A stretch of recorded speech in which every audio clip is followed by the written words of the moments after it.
ଖୋର୍ଦ୍ଧା ଆପଣ ଯୋଉ କାମଟା କରୁଛନ୍ତି ଠିକ କାମ କରୁଛନ୍ତି।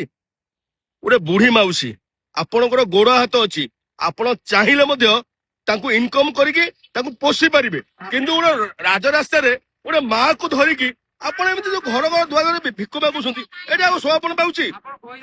ଶୁଣନ୍ତୁ, ଆପଣଙ୍କର କିଛି ଅସୁବିଧା ଅଛି କୁହନ୍ତୁ?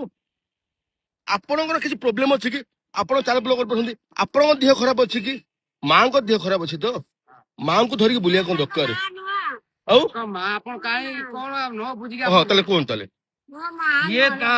ମୋ ମା ନୁହଁ, ମୁଁ ଉଲ୍ଟା ଗାଡି ଦେଇଛି ଆଜ୍ଞା ଆପଣଙ୍କୁ ସାହାଯ୍ୟ କରୁଛନ୍ତି? ଦେଇଛି।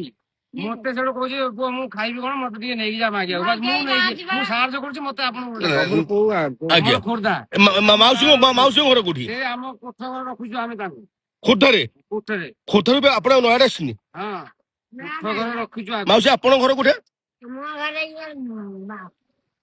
ତାଙ୍କର ଅଣ୍ଡା ଚିହ୍ନିବେ ଆପଣ? ଅଣ୍ଡା ବାଜପୁର। ଯେ ଭାଇ ଆପଣ ମାନେ ବିନା ସ୍ୱାର୍ଥରେ ମାଉସୀ ସାହାଯ୍ୟ କରୁଛନ୍ତି।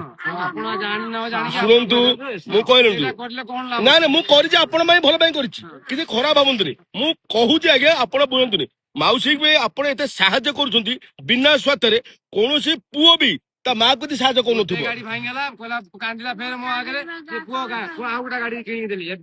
ଦେଖନ୍ତୁ ଆଜ୍ଞା, ଆଜିକା ଡେଟରେ କୌଣସି ପୁଅ ମା କୁ ଯେତିକି ସାହାଯ୍ୟ କରିପାରୁନାହାନ୍ତି, କିନ୍ତୁ ଗୋଟେ ବାହାର ଲୋକ ଖୋର୍ଦ୍ଧାରୁ ଗୋଟେ ବୁଢୀ ମା କୁ ଧରିକି ନୟାଗଡରେ ବୁଲୁଛି, ପୁଣି ଗାଡି ଭାଙ୍ଗିଗଲା ଆଉ ଗୋଟେ ଗାଡି ଭାଇ ଦେଇଛନ୍ତି। ମାନେ ଏଇଭଳିଆ ଲୋକ ଆଜିକା ଡେଟରେ ଅଛନ୍ତି। ଏଇ କଳି ଯୁଗରେ ମାନେ ମା କୁ ଭଲ ପାଇବା ଭଳିଆ ଲୋକ ଆଜିକା ଡେଟରେ ଅଛନ୍ତି। ଏ ଭାଇକି ଟିକେ ଚିହ୍ନିଥାନ୍ତୁ। ଏଇ ଭାଇଙ୍କର ହଉଛି ମାଙ୍କର ହଉଛି ଅଣ୍ଡା ବାଜପୁର, ଆଉ ଭାଇଙ୍କର ଘର ହଉଛି ଖୋର୍ଦ୍ଧା। ନୟାଗଡରେ ସେ ବର୍ତ୍ତମାନ ମାଙ୍କୁ ଧରିକି ବୁଲୁଥିଲେ, ଭିକ୍ଷା ଅର୍ଜନ କରୁଥିଲେ।